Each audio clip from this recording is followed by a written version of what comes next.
जय श्री राम मित्रों, मैं यश शर्मा हमारे YouTube चैनल CMI में आपका स्वागत करता हूं। CMI मतलब कैरियर मेकिंग इंस्टीट्यूट। अगर आपने अभी तक सब्सक्राइब नहीं किया है तो इसे सब्सक्राइब जरूर कर लें। दोस्तों, आज हम बात करेंगे इतिहास के एक ऐसे टॉपिक पर जिसका नाम है बृहत्तर भारत, भारतीय संस्कृति का बाहरी विश्व से संबंध, भारत का बाहरी विश्व से संबंध, इन सब चीज़ों की हम बात करेंगे।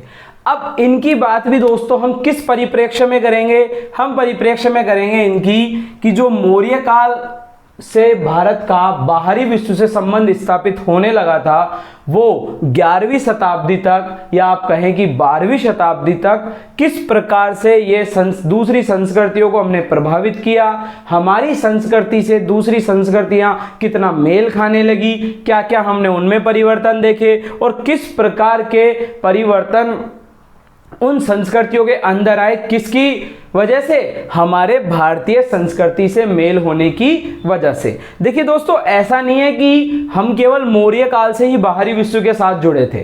देखिए, आपने देखा होगा कि जो हमारी सिंधु घाटी सभ्यता का समय था उसमें हम व्यापार किसके साथ करते थे? मेसोपोटामिया के साथ भी व्यापार करते थे। किससे करते थे? मेसोपोटामिया के साथ भी हम व्यापार करते थे। ठीक है, और हमने कुछ अभिलेख देखे वैदिक संस्कृति के समय, जैसे आपका जो तुर्की का बोगाज कोई जो अभिलेख है वहां पर क्या लिखा था? एशिया माइनर टर्की में जो बोगाज कोई अभिलेख है वहां पर जो संधि हुई थी उस संधि में भी भारतीय जो देवता थे उनका संधि के गवाहों के रूप में नाम आया था। मतलब हमारी संस्कृति ये नहीं है कि मौर्य काल के बाद से ही दूसरे देशों के संपर्क में आई, हम पहले भी दूसरे देशों के संपर्क में थे। बस एक ही कारण था कि पहले हमारे संपर्क व्यापारिक थे। पहले हमारे संपर्क कैसे थे? व्यापारिक संपर्क। और बाद में संपर्क कैसे बनने लगे? सांस्कृतिक संपर्क बनने लगे। तो ये तो बात हो गई आपके बृहत्तर भारत के कुछ संपर्कों की।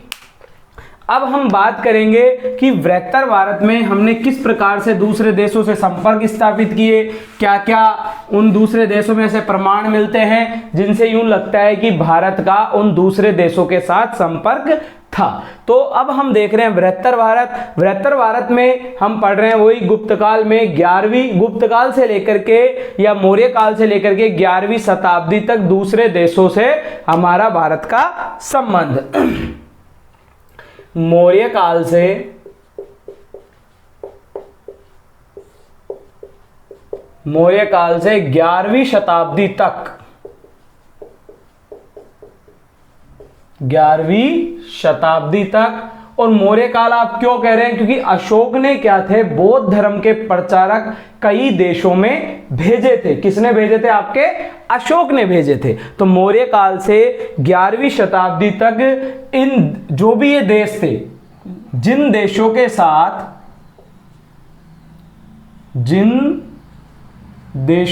साथ भारत का प्रत्यक्ष राजनीतिक व सांस्कृतिक प्रभाव, भारत का प्रत्यक्ष राजनीतिक व सांस्कृतिक प्रभाव, कि हमने इन पर किस प्रकार से राजनीतिक प्रभाव डाला व किस प्रकार से सांस्कृतिक प्रभाव डाला। अब देखिए दोस्तों, बृहत्तर भारत, आज का भारत आप जानते हैं जम्मू से लेके कन्याकुमारी तक है, और इधर आपके जो ये उत्तर पूर्व के राज्य हैं मेघालय, मिजोरम, यहाँ से लेकर के आपके राजस्थान, गुजरात, पश्चिम में। लेकिन पहले जो भारत था वो पाकिस्तान, अफगानिस्तान, इन देशों में भी इधर बर्मा तक फैला हुआ था। नीचे आपके इंडोनेशिया, जावा, सुमात्रा, बोर्नियो, बाली, ठीक है, इन सब जगहों पर क्या था? हमारा पूरा बृहत्तर भारत फैला हुआ था। देखिए, एक अग्नि पुराण नाम का पुराण है। क्या है? अग्नि पुराण। अग्नि पुराण में क्या कहा गया है? देखिए, आपने सुना होगा, नहीं भी सुना है तो मैं बता देता हूं कि भारत को पुराणों में क्या कहा गया है? जम्बू द्वीप। भारत को पुराणों में क्या कहा गया है? जम्बूद्वीप कहा गया है। अगर आपने जैसे रामायण देखी होगी, अभी रिसेंटली जो एक रामायण सीरियल आया था उसमें भी कहा गया है भारत को क्या? जम्बूद्वीप, आर्यवर्ते, भारत खंडे, ये सब क्या है? ये भारत के ही नाम है। तो जम्बूद्वीप तो क्या हो गया? पुराणों में देखिए क्या लिखा गया है? जम्बूद्वीप यानी भारत प्लस द्वीपांतर। क्या है?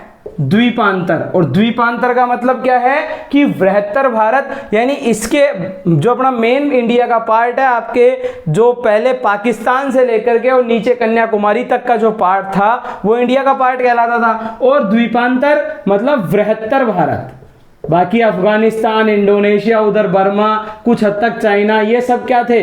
ये सब बृहत्तर भारत है। कि भारत ने इन देशों पर भी अपना सांस्कृतिक प्रभाव जमा रखा था। ये तो है अग्नि पुराण का साक्ष्य। एक है आपके समुद्रगुप्त की प्रयाग प्रशस्ति। समुद्रगुप्त की प्रयाग प्रशस्ति। अब इस प्रयाग प्रशस्ति में क्या कहा गया है? इसमें कहा गया है सर्वद्वीप समूह। प्रयाग प्रशस्ति में क्या बोला गया है इनको? सर्वद्वीप समूह। मतलब इन दोनों को मिलाकर के जम्बूद्वीप और द्वीपांतर, ये क्या है आपका? द्वीपांतर। इन दोनों को मिलाकर के क्या कह दिया गया? समुद्रगुप्त की प्रयाग प्रशस्ति में सर्वद्वीप समूह। दोस्तों क्वेश्चन ऐसे ही उठता है कि अग्नि पुराण में भारत को क्या कहा गया? तो अग्नि पुराण में भारत को क्या कहा गया? अग्नि पुराण में कहा गया आपके जम्बूद्वीप कहा गया, ठीक है, द्वीपांतर कहा गया। समुद्रगुप्त की प्रयाग प्रशस्ति में सर्वद्वीप समूह कहा गया।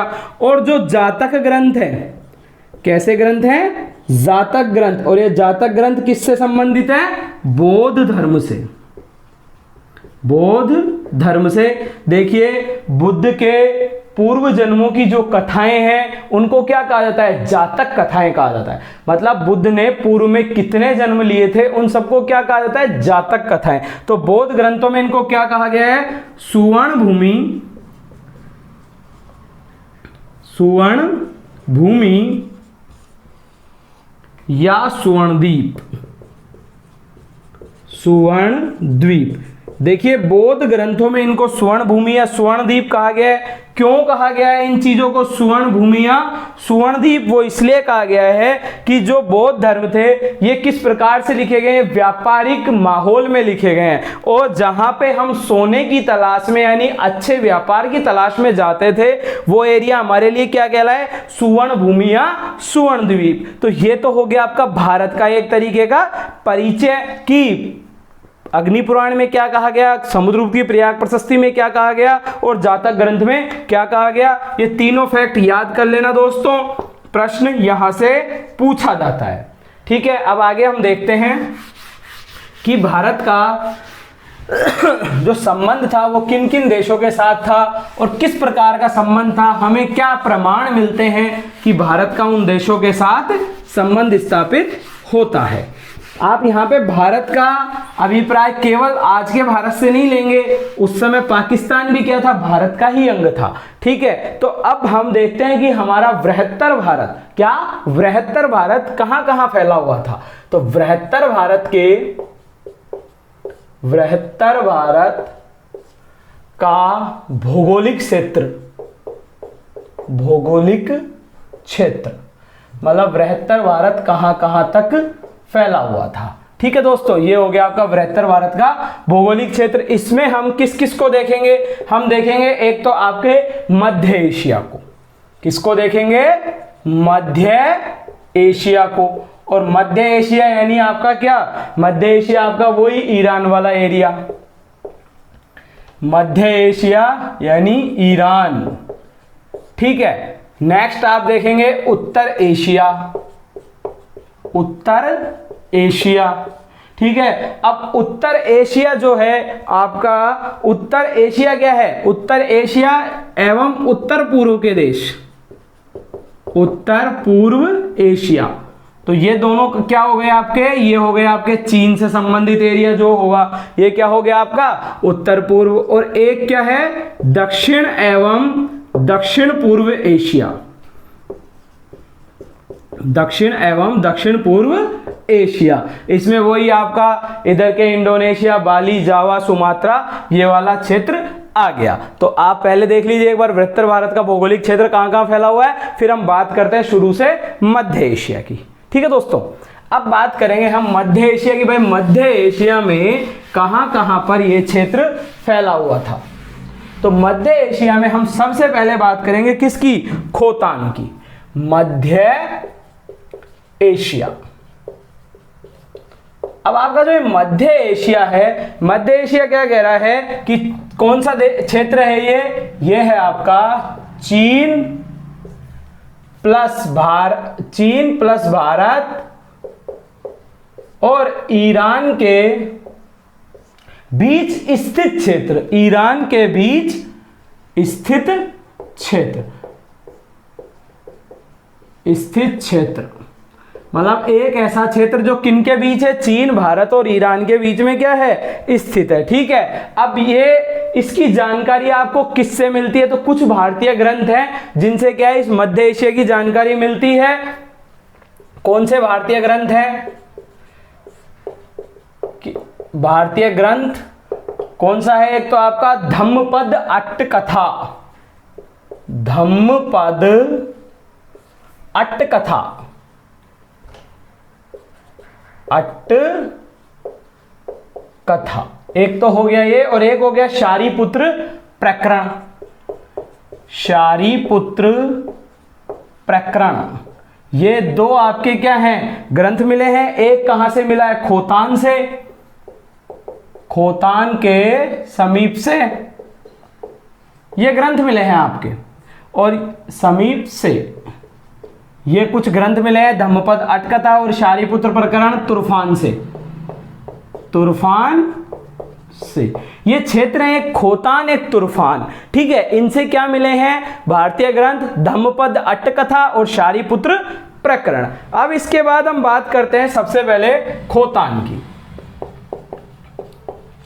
देखिए खोतान की हम बात कर रहे हैं तो आपको बात करनी होगी कि भाई खोतान की बात हम क्यों कर रहे हैं, ऐसा क्या रीजन था कि खोतान इतना इंपॉर्टेंट हो गया। तो खोतान छोटी मोटी जगह नहीं है, खोतान बृहत्तर भारत में मध्य एशिया में एक बहुत इंपॉर्टेंट जगह है। और इसका सबूत हमें क्या मिलता है कि इससे प्रश्न पूछा गया है, इससे प्रश्न पूछा गया। और प्रश्न भी कहां पूछा है? कॉलेज लेक्चरर के पेपर में। देखिए राजस्थान में आरपीएससी का एक कॉलेज लेक्चरर का पेपर होता है, बहुत अच्छे स्तर का एक पेपर होता है जिसमें इसके बारे में प्रश्न पूछा गया। मतलब कि आपका खोतान क्या है? काफी इंपॉर्टेंट प्लेस हो जाता है। तो क्वेश्चन इसका कब आया था? क्वेश्चन आया था आपके कॉलेज लेक्चरर 2014 में, 2014 में पूछा गया था खोतान के बारे में कि खोतान क्या है, कहां स्थित है। तो ये कहां है? मध्य एशिया के दक्षिण में स्थित, मध्य एशिया के दक्षिण में स्थित। अब इस खोतान की इतनी नीड क्या हो गई? तो खोतान के बारे में देखो क्या है कि अशोक का पुत्र जो कुणाल था, कौन? अशोक का पुत्र कुणाल। कुणाल ने क्या किया था? अशोक के पुत्र कुणाल ने यहां पर हिंदू साम्राज्य की स्थापना की थी। देखिए अशोक स्वयं बौद्ध बन गया है, लेकिन उसका पुत्र कुणाल खोतान जाकर के क्या करता है? हिंदू साम्राज्य की स्थापना करता है। और इसीलिए क्वेश्चन बनता है कि ऐसा आपसे मान लीजिए क्वेश्चन आ जाएगा सामने कि खोतान में अशोक के पुत्र कुणाल ने, देखिए कहां से, सिर्फ छोटा सा क्वेश्चन चेंज करेगा वो, अशोक के पुत्र कुणाल ने हिंदू साम्राज्य की स्थापना की है तो है, और उसने लिख दिया बौद्ध साम्राज्य। आपके दिमाग में क्या आएगा कि यार जब अशोक बौद्ध है तो उसका पुत्र भी बौद्ध हो जाएगा, तो आप उस चीज को सही मान लेंगे उस कथन को। मान लीजिए पूछ लिया 3 कथन है, कौन कौन सा कथन सही है, कौन सा कथन गलत है, ये कथन दे दिया आपके सामने, और सिर्फ इतना सा चेंज, हिंदू की बजाय बौद्ध साम्राज्य, और वहीं पे क्वेश्चन खत्म हो गया आपके लिए। क्योंकि ये गलती हो जाएगी हमसे, हम सोचेंगे कि यार अशोक बौद्ध है तो उसका पुत्र भी बौद्ध ही होगा। तो अशोक ने क्या किया? हिंदू साम्राज्य की स्थापना की। ठीक है, और दूसरा इंपॉर्टेंट यहां पे क्या है कि महायान बौद्ध धर्म, यहां पे महायान बौद्ध धर्म फैला, महायान बौद्ध धर्म का अति विस्तार हुआ। अति विस्तार से मतलब काफी फैला। और ये किसने फैलाया? तो ये फैलाया एक वैरोचन नामक आचार्य ने। आपको ये ध्यान रखना है कि यहाँ पे हिंदू साम्राज्य की स्थापना तो कुणाल ने की। किसने की? कुणाल ने। और वैरोचन नामक बौद्ध आचार्य ने। देखिए नाम क्या है इसका? वैरोचन। और वैरोचन नाम कैसा लगता है आपको? एक तरीके से हिंदू नाम लगता है, लेकिन इसने क्या किया? बौद्ध धर्म की, इस बौद्ध धर्म को क्या किया? महायान बौद्ध धर्म को फैलाया वैरोचन नामक आचार्य ने। और कब फैलाया? चौथी शताब्दी में। चौथी शताब्दी में,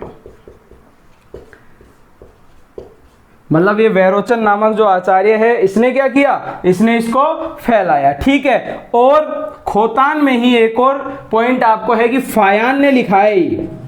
किसने लिखा है आपके? फायान। फायान कब आया था? गुप्त काल में आया था ना, मैंने बताया था आपको। तो फायान ने क्या लिखा है कि यहाँ पे क्या है? गोमती विहार था जो बौद्ध शिक्षा का केंद्र था। गोमती विहार बौद्ध शिक्षा का केंद्र। बौद्ध शिक्षा का केंद्र क्या था आपके? गोमती विहार। तो ये हो गया आपके सामने खोतान। अब खोतान के बाद अब आगे हम बात करेंगे। आप लीजिए एक बार इसका स्क्रीनशॉट लीजिए, है ना। अब बात कर लेते हैं हम खोतान के बाद किसकी? कूचा या कूची। देखिए एक जगह है कूचा या कूची।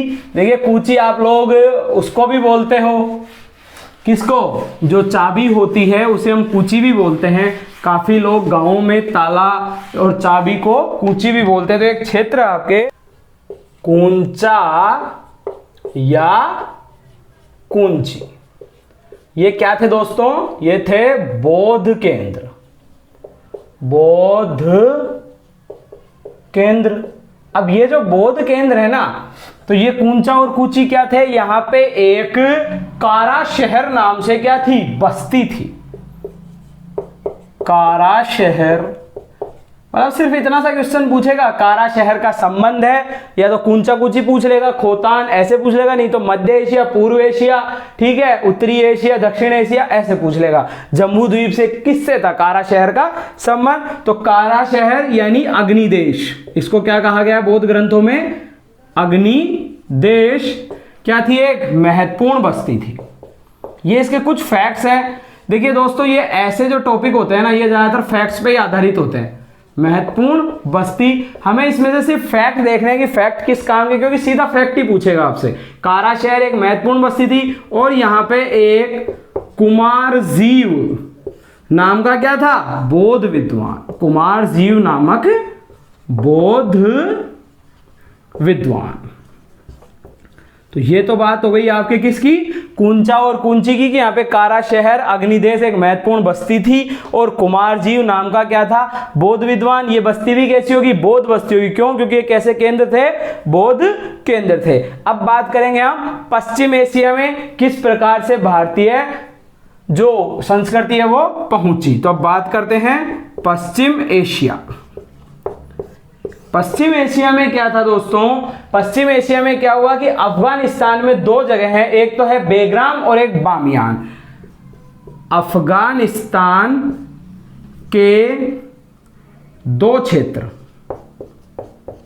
ये जो इंपॉर्टेंट क्षेत्र हैं वो हम देख रहे हैं आप। एक तो बेग्राम, बेग्राम। अब इस बेग्राम से क्या मिला है? तो इस बेग्राम से मिली है बुद्ध की विशाल मूर्ति। क्या मिली है आपको? बुद्ध की विशाल मूर्ति। और साथ में क्या है? सॉरी, बेग्राम से तो मिली है हाथी दांत की दस्तकारी, वो बामियान है। हाथी दांत की दस्तकारी, मतलब हाथी दांत की दस्तकारी पहले भारत में थी और भारत से कहां पहुंच गई? इस पश्चिम एशिया में। और बामियान, बामियान से क्या मिला है आपको? बुद्ध की मूर्ति। और मूर्ति भी कैसी? विशालकाय मूर्ति। बुद्ध की विशाल मूर्ति। और ये मूर्ति कैसी है? कुषाण कालीन, मतलब कुषाणों की है ये। और बुद्ध की जो विशाल मूर्ति है कैसी है? कुषाण कालीन। और ये क्या है? विश्व की सबसे बड़ी बुद्ध मूर्ति, विश्व की सबसे बड़ी मूर्ति। अब आप ये मत कह देना कि क्या नाम है, स्टैचू ऑफ लिबर्टी, सॉरी अपने जो स्टैचू ऑफ यूनिटी है विश्व की सबसे बड़ी मूर्ति है, बिल्कुल है। लेकिन हम बात कर रहे हैं सिर्फ तात्कालीन समय की। जो सबसे बड़ी मूर्ति थी आपके गुप्त काल से लेकर के 11वीं शताब्दी तक की, तो वो क्या थी? बामियान में मिली बुद्ध की विशाल मूर्ति थी। ठीक है, इसके अलावा अनेक स्तूप व विहार, अनेक स्तूप और विहार भी हमें कहां से मिले हैं? बामियान से। ठीक है दोस्तों, ये हो गई पश्चिम एशिया के, अफगानिस्तान के क्षेत्र की बात। अब बात करेंगे हम उत्तर एशिया की, कि उत्तर एशिया में क्या क्या मिला है, कहां कहां मिला है। क्योंकि उत्तर एशिया में बहुत इंपॉर्टेंट जगह है आपके तिब्बत, और तिब्बत क्या है? बौद्ध धर्म का केंद्र है उत्तर एशिया का। उत्तर एशिया बहुत जरूरी है आपके लिए पढ़ना, कि उत्तर एशिया में क्या है? तिब्बत है, चाइना है, ये क्या है? बौद्ध धर्म के केंद्र है उत्तर एशिया। और तिब्बत में कौन गए थे आपके? तिब्बत में वही पद्मसंभव, धर्मरक्षित, ये लोग जो बौद्ध धर्म के प्रचारक गए थे। इनके प्रश्न पूछे जाते हैं, इनके प्रश्न पूछे जाते हैं, और कहां कहां पूछे गए मैं भी आपको बता देता हूं। तो आपके उत्तर एशिया, और उत्तर एशिया में भी हम पढ़ रहे हैं सबसे पहले तिब्बत के बारे में। ठीक है, तिब्बत है, तो तिब्बत क्या है, कैसा है? बौद्ध धर्म का मुख्य केंद्र है। अनेक तिब्बत यात्री कहां आए थे? भारत में नालंदा में अध्ययन करने आए। तो अनेक तिब्बत यात्री, अनेक तिब्बत यात्री नालंदा में अध्ययन करने आए। अब नालंदा मत पूछ लेना कि नालंदा भारत में कहां है, नालंदा में अध्ययन करने आए। नालंदा कैसा था? बौद्ध शिक्षा का केंद्र, अध्ययन करने आए। ठीक है दोस्तों, कौन आए? अनेक तिब्बत यात्री। उसके अलावा नालंदा से कौन कौन गया? तो नालंदा से धर्मरक्षित गए। नालंदा से कौन गए? धर्मरक्षित और पद्मसंभव। तो नालंदा से, देखिए यहां का एक राजा था तिब्बत का, नाम था उसका सांग्रम्पी, सांग्रम्पी। तो उस राजा ने क्या किया कि धर्मरक्षित, पद्मसंभव, इन सबको क्या किया? बुला लिया था। तो देखिए तिब्बत के शासक, तिब्बत के शासक सांग्रम्पी, सांग्रम्पी, हो सकता है इसका नाम आपको और भी कुछ पढ़ने को मिल जाए, पर कुछ ऐसा ही इसका ट्रांसलेट है कि सांग्रम्पी या सांगम्पी। ठीक है, तो तिब्बत के शासक सांग्रम्पी के आमंत्रण पर धर्मरक्षित नालंदा से क्या? नालंदा से धर्मरक्षित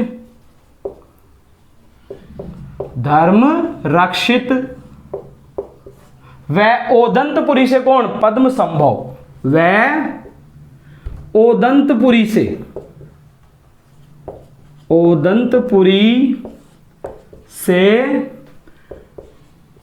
पद्मसंभव तिब्बत गए। कहां गए? तिब्बत गए। कौन गया? आपके अनेक तिब्बत यात्री, तिब्बत के शासक सांग्रम्पी के आमंत्रण पर नालंदा से धर्मरक्षित व ओदंतपुरी से पद्मसंभव कहां गए?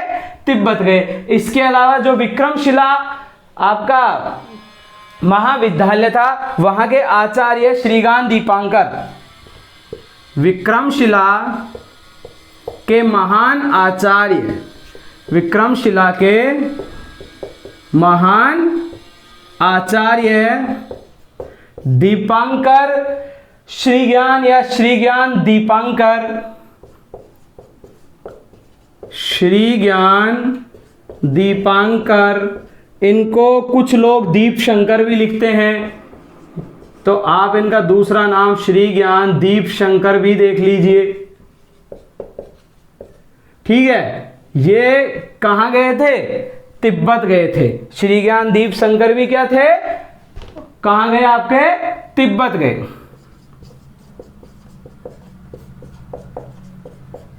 श्री ज्ञान दीप शंकर कहां गए, तिब्बत गए। सॉरी, एक और आचार्य हैं अतीशा, श्री ज्ञान दीप शंकर व अतीशा, आप उनका नाम नहीं भूल सकते क्योंकि प्रश्न उनसे भी बनता है। अतीशा कहां गए, तिब्बत गए। ठीक है दोस्तों, और यही प्रश्न कब पूछा गया था आपके, वही कॉलेज लेक्चरर के पेपर में ये प्रश्न पूछा गया था। स्कूल लेक्चरर 2015 में क्या क्या पूछा गया आपके, श्रीगान मतलब तिब्बत जाने वालों में इनके नाम पूछे थे कि तिब्बत कौन कौन गया था, धर्मरक्षित, पद्म संभव और दीपांकर श्रीज्ञान, इन तीनों का नाम पूछा गया किसमें, स्कूल लेक्चरर 2015 के प्रश्न में। ठीक है, ये तीनों नाम किसमें पूछे गए, स्कूल लेक्चर 2015। अब आप देख लीजिए कितने इंपॉर्टेंट है, इन सबका नाम हमें पढ़ना कि इनको पूछा गया स्कूल लेक्चरर 2015 में पूछा गया। अब ये बात हो गई आपके उत्तर एशिया में तिब्बत की। ठीक है, और ये दोनों कब गए थे, ये दोनों गए थे 11वीं शताब्दी में, 11वीं सदी में। कौन, श्री ज्ञान दीपांकर या दीपशंकर और अतीशा। ठीक है दोस्तों, अब तिब्बत के बाद बात करते हैं हम चीन की। देखिए चीन का तो क्या है कि चीन तो खुद ही अपने आप में काफी फेमस है और आप सब पढ़ते भी रहते हैं कि चीन से यात्री आए, बहुत यात्री आए, जिनमें भी फायान, ह्वेनसांग और इत्सिंग, ये तीन तो क्या थे, बहुत ज्यादा इंपॉर्टेंट है। ठीक है, इन्होंने भारत को यिंतु, तियंखु, खुएंतो, ठीक है, तियंचू, कई नाम इन्होंने भारत को दिए। अगर आप चाइनीज भाषा देखेंगे तो उसमें आपको भी समझ में नहीं आएगा क्या क्या नाम इन्होंने भारत को दे दिया। तो अब बात कर रहे हैं हम चीन। ठीक है, तो कुषाण शासकों ने सबसे पहले चीन में क्या करा था, कुषाण शासकों ने चीनी दरबार में क्या भेजे थे, बौद्ध ग्रंथ भेजे थे। कुषाण शासकों ने सर्वप्रथम चीनी दरबार में बौद्ध ग्रंथ भेजे थे। क्या भेजे थे, बौद्ध ग्रंथ भेजे थे।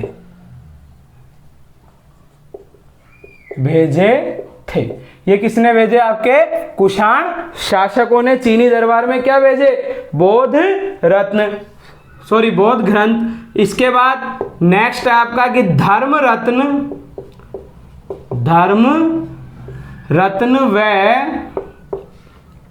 रत्न और कश्यप मार्तंग। कौन, कश्यप मार्तंग, ये दो क्या हैं, बौद्ध प्रचारक हैं। कौन है, बौद्ध प्रचारक। बौद्ध भिक्षु कहां गए, ये चीन, बौद्ध भिक्षु चीन गए। कहां गए दोस्तों, चाइना गए थे। कौन कौन, एक धर्मरत्न और एक कश्यप मार्तंग। ठीक है, एक अभी मैंने आपको बताया था कुंची जब पढ़ा रहा था, एक कुमार जीव थे। ठीक है, और ये उत्तर एशिया तो चीन का क्षेत्र है और मध्य एशिया क्या था, भारत, चीन और किसके बीच में स्थित, ईरान के बीच में। तो ये जो कुमार जीव हैं इन्होंने क्या लिखे हैं, इन्होंने बहुत से ग्रंथ लिखे हैं, बौद्ध ग्रंथ, और किस भाषा में लिखे हैं, चीनी भाषा में। तो कुमार जीव को महान चीनी लेखक भी माना जाता है। महान चीनी लेखकों में क्या किया जाता है, शुमार, चीनी लेखकों में शुमार किया जाता है। किसको, आपके कुमार जीव को। ठीक है, इनकी मां का नाम जीवा था, इनके पिता का नाम कुमार शव था, उनसे इनको नाम मिला कुमार जीव। ये कोई हमें इंपॉर्टेंट बात नहीं है, बस आपको कुमार जीव का ध्यान रखना है। कुमार जीव का संबंध अगर पूछे तो कहां से है, कुंची से। ठीक है, तो बौद्ध केंद्र हो गया। लेकिन अगर आपसे ये पूछ ले कि चीनी लेखक कौन है इनमें से, और आपको तीन नाम ऐसे नाम दे तो आप नहीं समझ पाएंगे। मान लीजिए फायान, ह्वेनसांग, इत्सिंग ऐसे नाम दे दो, ठीक है, लेकिन अगर ये नाम दे दिया कुमार जीव तो आप नहीं समझ पाएंगे। तो आपको ध्यान रखना होगा, इंपॉर्टेंट है एक तरीके का ये फैक्ट कि कुमार जीव कैसा है, चीनी लेखक है। कैसा है दोस्तों, चीनी लेखक। ठीक है, इसके बाद गुणभद्र व बुद्ध जीव। कौन है, बुद्धभद्र, सॉरी गुणभद्र व बुद्धभद्र,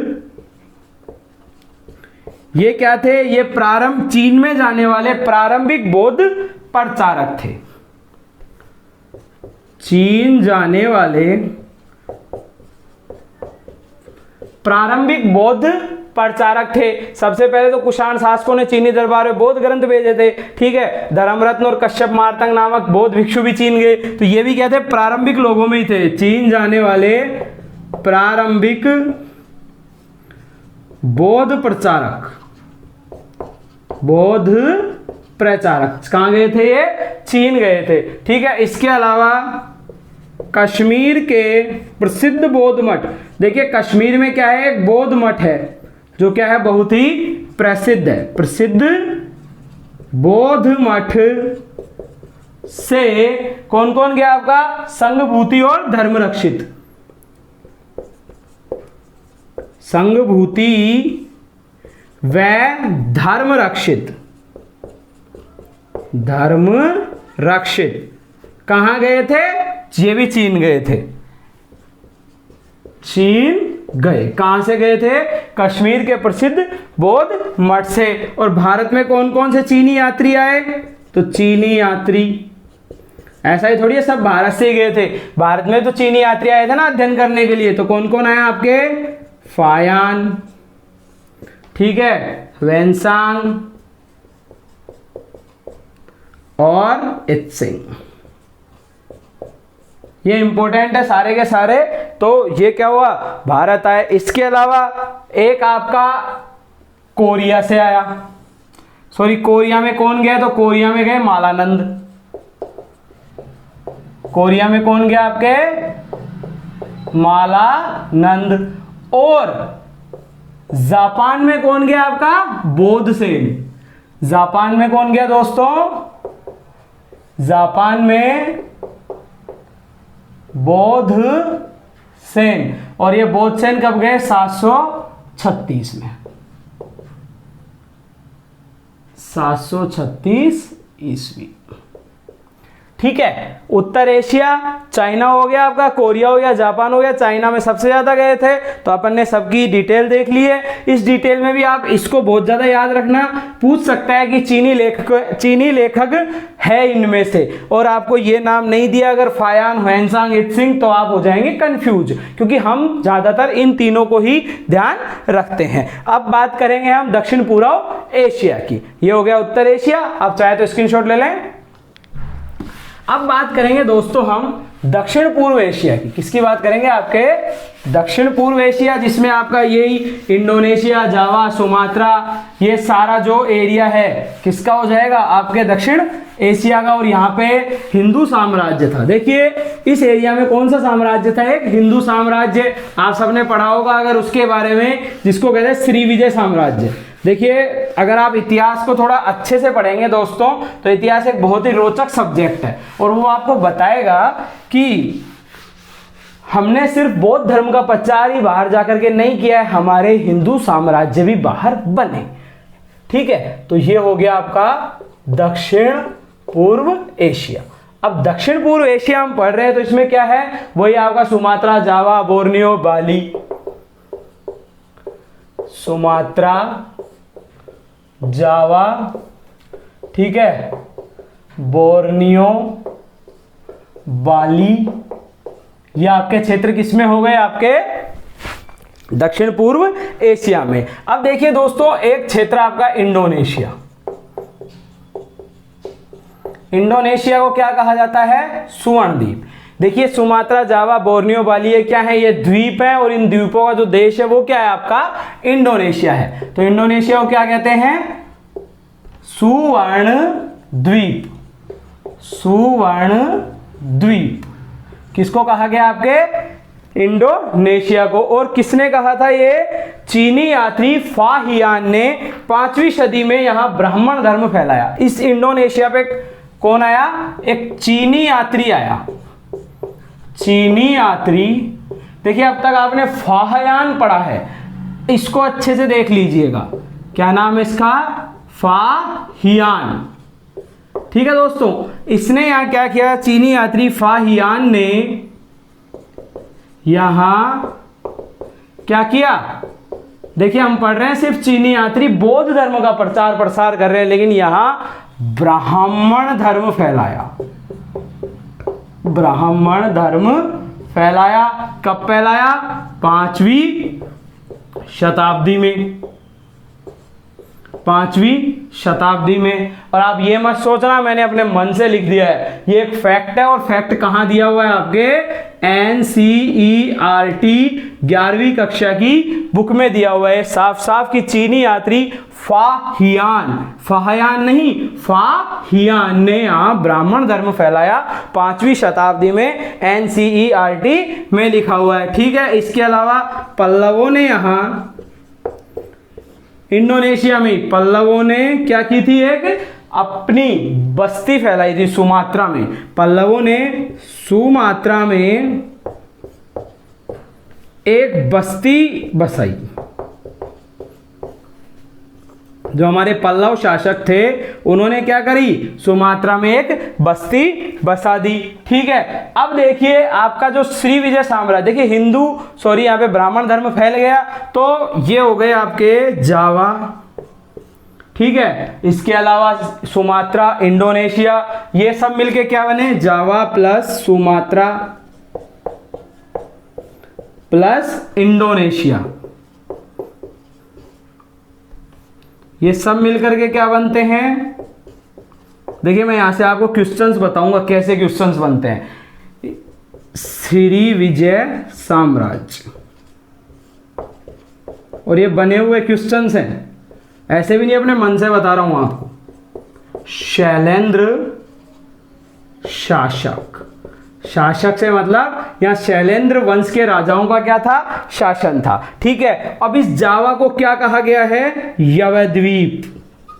क्या कहा गया है? यवद्वीप। किसने कहा है? जावा को क्या कहा गया? यवद्वीप। और ये क्वेश्चन कि भाई यवद्वीप किसे कहते हैं, कहाँ है आपके स्कूल लेक्चरर, वही 2015 में।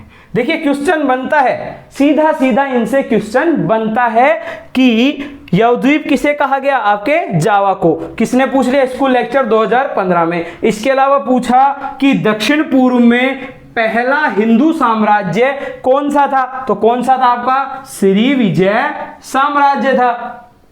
किसने पूछ लिया? दक्षिण पूर्व का पहला साम्राज्य क्या है? श्रीविजय साम्राज्य। और ये क्वेश्चन कहाँ आया? ये क्वेश्चन भी आपके स्कूल लेक्चरर परीक्षा में, स्कूल लेक्चरर परीक्षा शायद 2015 में नहीं 2013 में, स्कूल लेक्चरर परीक्षा 2013 में ये प्रश्न पूछा। क्या पूछा? कि श्रीविजय साम्राज्य जो था, मतलब जावा, सुमात्रा और इंडोनेशिया में पहला हिंदू साम्राज्य कौन सा था, या दक्षिण पूर्व एशिया का पहला हिंदू साम्राज्य कौन सा था? तो वो कौन सा था? श्रीविजय साम्राज्य। यवद्वीप किसे कहते हैं? जावा को। कहां पूछ लिया? आपके स्कूल लेक्चरर 2015 में। ठीक है। इसके अलावा एक और आता है आपके लाओस, ठीक है, प्लस वियतनाम,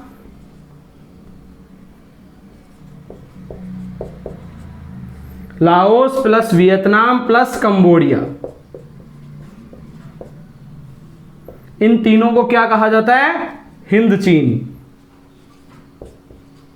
ये वाला जो क्षेत्र है ना, इसको हिंद चीन कहा जाता है। ठीक है। और इस कंबोडिया में क्या फैला हुआ था? आपके शैव धर्म।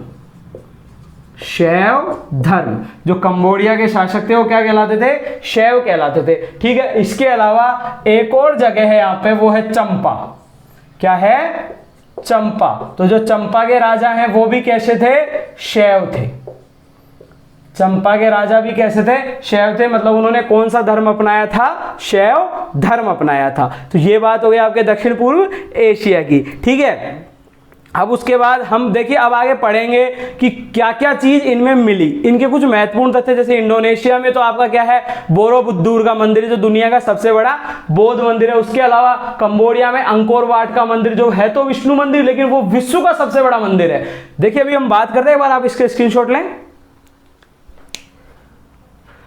अब हम बात करेंगे दोस्तों इंडोनेशिया का जो बोरोबुद्दूर मंदिर बनाया था, ठीक है, और कंबोडिया में अंकोर वाट का मंदिर।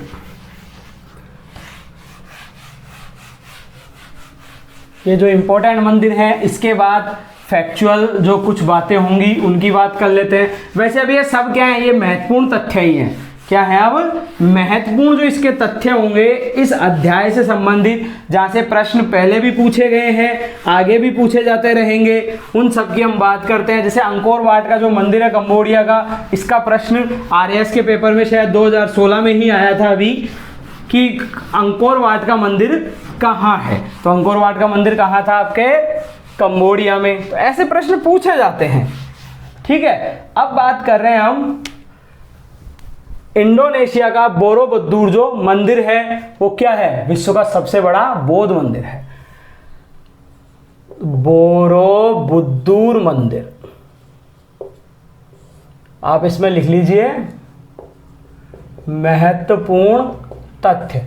देखिए, हमने जो कॉन्सेप्ट था उसकी अच्छे से बात कर ली है, अब हम कुछ फैक्ट देखेंगे इसके। तो बोरोबुद्दूर का बौद्ध मंदिर, हमें यह ध्यान रखना होगा कौन सा मंदिर बौद्ध है, कौन सा मंदिर क्या है आपके हिंदू धर्म का मंदिर है। और इन दोनों में तो जरूर देखना होगा कि बौद्ध धर्म का जो सबसे बड़ा मंदिर है बोरोबुद्दूर, तो ये तो कहाँ है आपके इंडोनेशिया में। कहाँ है, इंडोनेशिया में। ठीक है, इंडोनेशिया में है ये। अब इसकी हम कुछ फैक्ट देख लेते हैं इससे संबंधित। तो ये क्या है, विश्व का, क्या है ये, विश्व का सबसे बड़ा बौद्ध मंदिर, सबसे बड़ा बौद्ध मंदिर। ठीक है, इसके अलावा इसका निर्माण, तो निर्माण किसने करवाया आपके शैलेंद्र शासकों ने। किसने करवाया, शैलेंद्र शासकों। देखिए, इनका साम्राज्य हिंदू साम्राज्य है, फिर भी ये बौद्ध धर्म का मंदिर का निर्माण करवा रहे हैं, और वो भी विश्व का सबसे बड़ा मंदिर। ठीक है, तो इससे क्या होगा कि इनकी धर्म सहिष्णुता का पता चलता है। कब करवाया, तो ये तो यही लिख दीजिए आप 8वीं सदी में। ठीक है, अब देखिए इस पर बुद्ध के 436 चित्र हैं। पूछ सकता है किसी बड़े एग्जाम में, आरएएस टाइप में, ये एक स्टेटमेंट के रूप में आ सकता है कि बुद्ध के 436 चित्र हैं। और सोर्स क्या है आपका, एनसीईआरटी। क्या है सोर्स, एनसीईआरटी, कि बुद्ध के कितने हैं, 436 चित्र हैं। अब बात करते हैं हम अंकोर वाट के, कंबोडिया के अंकोर वाट मंदिर की। कंबोडिया का अंकोर वाट मंदिर, अंकोर वाट का मंदिर, और ये किसको समर्पित है, ये है विष्णु भगवान को समर्पित। ठीक है दोस्तों, अब ये जो कंबोडिया का अंकोर वाट का विष्णु मंदिर है, इसकी हम देख लेते हैं कि इसका एक तो किसने करवाया था निर्माण, तो निर्माण करवाया था सूर्यवर्मन सेकंड ने। निर्माण सूर्यवर्मन सेकंड ने, सूर्यवर्मन द्वितीय ने। ठीक है दोस्तों, ये क्या है, ये है विश्व का सबसे बड़ा मंदिर है। देखिए, आप कहें कि अगर हिंदुस्तान में या नेपाल में दुनिया के सबसे बड़े मंदिर है, तो आप गलत है। सबसे बड़ा मंदिर कहाँ पे है, आपके कंबोडिया में। विश्व का सबसे बड़ा मंदिर, वो तो कैसा था, सबसे बड़ा बौद्ध मंदिर। लेकिन अगर सारे दुनिया के हर तरह के धर्म के मंदिरों की हम बात कर लेंगे, तो सबसे बड़ा मंदिर कौन सा है आपका, कंबोडिया का अंकोर वाट का मंदिर। सबसे बड़ा मंदिर किसका हो गया, ये हिंदू धर्म का है, लेकिन दुनिया में सबसे बड़ा मंदिर ही यही है, कंबोडिया का अंकोर वाट का मंदिर। और ये इसका निर्माण किसने करवाया था, तो ये क्वेश्चन कब आया आपके 2013 के स्कूल लेक्चरर एग्जाम में। 2013 के स्कूल लेक्चरर, जो हिस्ट्री सब्जेक्ट का पेपर होता है ना, हिस्ट्री, स्कूल लेक्चर हिस्ट्री का जो पेपर होता है, उसमें ये पूछा गया कि कंबोडिया के अंकोर वाट मंदिर का निर्माण किसने करवाया था, सूर्यवर्मन सेकंड ने। और अंकोर वाट मंदिर कहाँ है, या अंकोर वाट मंदिर किससे संबंधित है, ऐसा भी एक क्वेश्चन आया था। और ये कब आया था आपके आरएएस 2016 में। देखिए क्वेश्चंस यहीं से बनेंगे, क्वेश्चंस यहीं से बनेंगे। इसके अलावा 2-3 फैक्ट और हैं, वो और हम देख लेते हैं क्या है इसके फैक्ट। कुछ इंपॉर्टेंट फैक्ट्स हैं वो ही देख रहे हैं बस अब हम। उसके अलावा इसमें क्या है, सबसे ज्यादा कॉन्सेप्ट से ज्यादा इसमें फैक्ट्स पर जोर दिया जाता है बृहत्तर भारत में, क्योंकि बृहत्तर भारत का अगर कॉन्सेप्ट बनाने बैठेंगे बहुत बड़ा हो जाता है, इसलिए क्वेश्चंस भी सीधे फैक्ट से पूछे जाते हैं। ठीक है, एक मिला है यहां पे भट्टार गुरु की मूर्ति, भट्टार गुरु की मूर्ति। और ये भट्टार गुरु की मूर्ति कहां से मिली है दोस्तों, ये मिली आपके जावा से। और जावा को क्या कहा गया, यवद्वीप। कहां पूछा, 2015 के स्कूल लेक्चरर में। उसके बाद है नेक्स्ट कि राजा यशोवर्मन। देखिए एक राजा यशोवर्मन थे, उन्होंने क्या किया था, कंबोज यानी कंबोडिया में 100 आश्रम बनवाए। तो राजा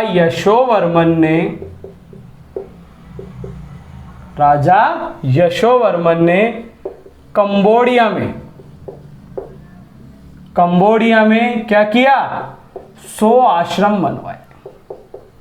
प्रश्न यही है बस, अलग से कोई स्पेशल ऐसे नहीं है कि कोई भगवान के यहां से कोई प्रश्न बन के आएगा, भगवान पर प्रश्न जरूर बन के आ सकता है। तो राजा यशोवर्मन ने कंबोडिया में क्या किया, 100 आश्रम बनवाए। इसके बाद एक है वयंग नामक नाटक है। क्या है, वयंग नामक नाटक। वयंग नामक जो नाटक है ये कहां पे खेला जाता है, आपके जावा में खेला जाता है। कहां खेला जाता है, जावा में। और इसका कथानक जो है, मतलब इसमें जो कहानियां हैं वो कहां से प्रेरित हैं, कथानक रामायण व महाभारत से लिया गया है। अब रामायण और महाभारत तो आप समझ रहे हैं ना कहां के ग्रंथ हैं, भारत के ग्रंथ। रामायण व महाभारत से लिया गया है। ठीक है, इसके अलावा नेक्स्ट आपका बर्मा का पैगान मंदिर। क्या है, पैगान यानी बर्मा का आनंद मंदिर, का आनंद मंदिर। और ये प्रश्न कि आनंद मंदिर कहां स्थित है, पैगान में स्थित है, किसने पूछा, आपके रीट एग्जाम में आया। कब आया ये प्रश्न, आया आपके रीट लेवल 2 एसएस 2017। जो लास्ट पेपर हुआ था 2018 में, 17 की वैकेंसी थी इसलिए 17 ही लिखा जाता है कि रीट लेवल 2 एसएस का जो पेपर था उसमें ये क्वेश्चन आया था बहुत अच्छे से कि पैगान का आनंद मंदिर कहां स्थित है, और आंसर क्या था, बर्मा।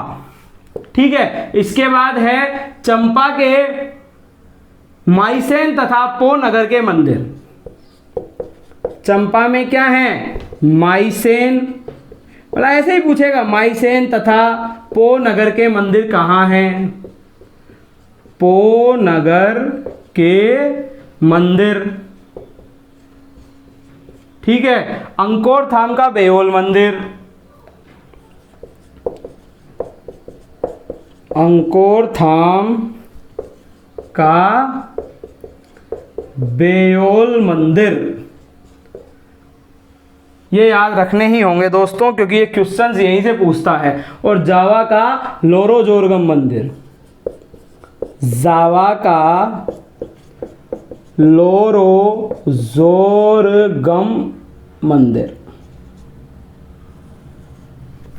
लोरोजोरगम मंदिर। तो ये बात किसकी हो गई, आपके बृहत्तर भारत में। देखिए भट्टार गुरु की मूर्ति कहां से मिली, जावा से। भट्टार गुरु की मूर्ति जावा से, पूछ सकता है कि भट्टार गुरु की मूर्ति कहां से मिली है, जावा से। राजा यशोवर्मन ने कहां बनवाए थे, कंबोडिया में। कितने, 100 आश्रम बनवाए थे। कितने बनवाए थे, 100 आश्रम। और देखिए चाइना और जावा जो दक्षिण पूर्वी एशिया देश है तो हमारे चतुर्वर्ण की व्यवस्था तक को मानते थे। इसके अलावा वयंग एक नाटक होता है, ये कहां पे खेला जाता है, आपके जावा में। और इसका कथानक किससे प्रेरित है, रामायण और महाभारत से। इसके अलावा पैगान का आनंद मंदिर रीट लेवल 2 एसएस 2017 के पेपर में पूछा ही गया था। इसके अलावा माइसेन तथा पो नगर के मंदिर कहां हैं, तो ये है आपके चंपा में। और अंकोरथाम का बेओल मंदिर, क्या है, बेओल मंदिर कहां पे है, आपके अंकोरथाम्य और जावा का लोरोजोरगम मंदिर। अगर पूछे कि लोरोजोरगम मंदिर कहाँ पे है तो आप क्या आंसर देंगे? जावा आंसर देंगे। दोस्तों, आपको बृहत्तर भारत के सभी महत्वपूर्ण तथ्य और बृहत्तर भारत से किस प्रकार हमारी संस्कृति जुड़ी मैंने बताने की कोशिश की है। उम्मीद करता हूं आपको ये वीडियो पसंद आई होगी। आप इस वीडियो को लाइक अवश्य करना, इस पर कमेंट भी करना, और अगर अभी तक आप हमारे चैनल करियर मेकिंग इंस्टीट्यूट पर नए हैं तो प्लीज चैनल को सब्सक्राइब जरूर करें। दोस्तों, हमारे प्रयास आपके लिए निरंतर जारी हैं। बस अपना प्यार ऐसे ही बनाए रखना, घर पे रहना, सुरक्षित रहना। जय हिंद दोस्तों।